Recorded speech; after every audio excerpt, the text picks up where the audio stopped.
अस्सलाम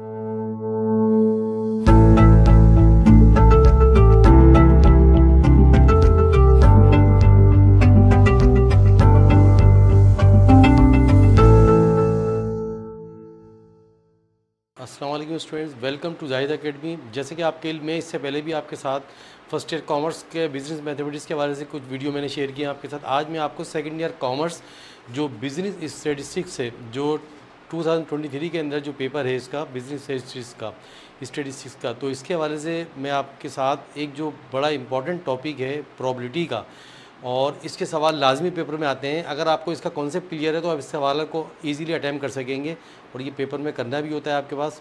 ठीक है, तो यहाँ पे हम प्रोबेबिलिटी के चैप्टर को, जो चैप्टर नंबर 6 से आपके सेकंड ईयर की बुक है, शाहिद जमाल की बुक है सेकंड ईयर की है, जिसमें प्रोबेबिलिटी के चैप्टर है। बहरहाल इसके लिए कुछ बेसिक चीज़ें थोड़ी सी मैं पहले एक्सप्लेन करूँगा, फिर आपके साथ इसके शेयर करूँगा क्वेश्चंस को। प्रोबेबिलिटी की सबसे पहले डेफिनेशन लिखी है मैंने, the numerical measure of a chance is known as probability. Numerical का मतलब क्या है, यानी कि इसका जो आंसर आएगा in the form of number. अच्छा, अब याद रखें कि प्रोबेबिलिटी का जो आंसर है कभी भी ग्रेटर देन 1 नहीं हो सकता। बात समझ आ रही है? 0.99, 0.1, 1 से ग्रेटर नहीं हो सकता, यही जहन में रखें आप। ठीक है ना, प्रोबेबिलिटी का आंसर कभी भी 1 से ग्रेटर नहीं होगा। अब इसके लिए एक छोटा सा फार्मूला लिखा हुआ, PA, total sample points in event A, total sample points in sample space. क्या मतलब है? इवेंट ए नहीं, जो सैंपल स्पेस आपको सवाल में दिया, इवेंट ए एक अलग चीज़ है, सैंपल स्पेस अलग चीज़ है। ये तो इसका फार्मूला लिखा है मैंने in the form of words की शक्ल में लिखा हुआ है। ठीक है, फिर नंबर की शक्ल में इसका जब हम फार्मूला लिखेंगे किसका, प्रोबेबिलिटी का, तो अगर हम प्रोबेबिलिटी किसी ए इवेंट की हम निकाल रहे हैं तो इसका फार्मूला हमारे पास जो होगा वो ये होगा, क्या, नंबर ऑफ, जैसे कि लिखा हुआ है total sample points in event A, तो इवेंट के टोटल पॉइंट्स हो जाएंगे आपके नंबर ऑफ एलिमेंट्स इन ए। फिर sample space, total sample space आपके पास आ जाएंगे जो सवाल में दिए होंगे।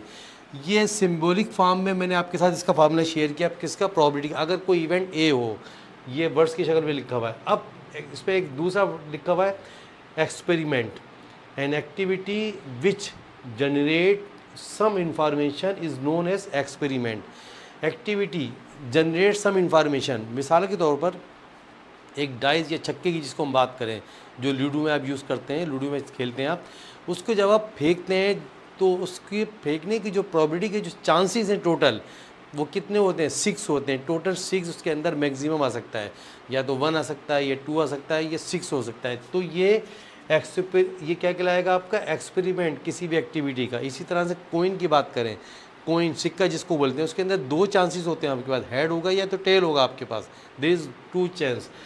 फिर sample space, a set of all possible outcomes. ठीक है ना, जितने भी आउटकम्स, अब मिसाल को तो बच्चे हमने एग्जाम दी किसकी, डाइस की, छक्के की मिसाल दी आपको, डाइस, तो उसमें टोटल पॉसिबल आउटकम्स कितने होते हैं, 6 होते हैं, 1 से लेकर 6 तक नंबर होते हैं आपके पास। क्या लिखा हुआ, set of all possible outcome in an experiment is known as random experiment. ठीक है, सैंपल स्पेस को कहते हैं। अब एग्जाम्पल देखिए, जो मैंने आपको ही बताया था, टॉसिंग ऑफ अ डाइस। अब एक डाइस की जो S mean sample space, capital S आएगा इसके अंदर सैंपल स्पेस के लिए। तो कितने सैंपल स्पेस है इसके अंदर, 1 से लेकर 6 तक नंबर, जो मैंने अभी आपके साथ शेयर किया, जो मैंने आपको बताया। फिर लिखा हुआ tossing of a coin, coin, ठीक है ना, जब आप किसी कोइन या सिक्के को आप टॉस करते हैं, उसको फेंकेंगे आप, तो लाजमी है उसके अंदर चांस क्या है, 2 चांस है, या तो हेड होगा या तो टेल आएगा आपके पास। ठीक है, फिर इवेंट, इवेंट क्या होता है, a subset of a sample space, sample space में से जो हम फाइंड आउट करेंगे, लिखा है ना sample space known as event. क्या मतलब है, जो सबसेट निकालेंगे एक सैंपल स्पेस में से, वो हमारा इवेंट कहलाएगा। अब जैसे ये सैंपल स्पेस 6 हैं, इसमें से मैंने सबसेट कुछ फाइंड आउट किए, 1 था 1 लिख दिया, 2 था 2 लिख दिया, 3 था 3 लिख दिया, 4 था 4 लिख दिया, 5 था 5 लिख दिया, 6 था। इसके अलावा फर्दर और इसके अंदर सैंपल स्पेस पॉसिबल है, बन सकते हैं, लेकिन हम सबसेट की बात कर रहे हैं, तो टोटल सैंपल स्पेस से जितने सबसेट निकाल सकते हैं वो हमें जो ज़रूरत होगी उसके मुताबिक निकालेंगे। तो ये तो एक छोटा सा कॉन्सेप्ट था आपका, किसके हवाले से, प्रोबेबिलिटी के हवाले से। प्रोबेबिलिटी की बेसिक चीज़ें कि प्रोबेबिलिटी होती क्या है, उसका फार्मूला मैंने बनाने का तरीका बताया। ये इवेंट ए के लिए फार्मूला, अगर मैं इवेंट बी की बात करूं तो जहां जहां ए आ रहा है वहां पे बी आ जाएगा, तो पी ए की जगह P B is equal to N A N B upon N S. ठीक है ना। अब जैसे ये सैम्पल स्पेस ये है, तो इसके टोटल सैम्पल स्पेस की बात करूँ क्या लिखूँगा, n ब्रैकेट में s, ठीक है, और टोटल सैम्पल स्पेस में कितने हैं, 6, ये आ गया आपके 6। इसी तरह से अगर मैं कोइन की बात करूँ तो कोइन के अंदर टोटल क्या है, एस सैम्पल स्पेस की बात करूँ तो इसके में जो सैम्पल स्पेस आएंगे वो कितने होंगे, हेड और टेल 2 ही हैं, तो ये 2 आ जाएगा इसके अंदर।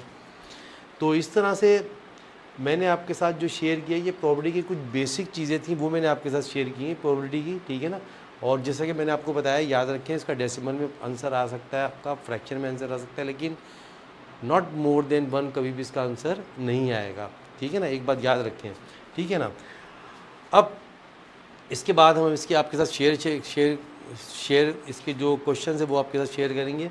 आई होप कि ये वीडियो कुछ बेसिक चीज़ें थी जो मैंने आपके साथ शेयर की हैं वो समझ में आई होंगी।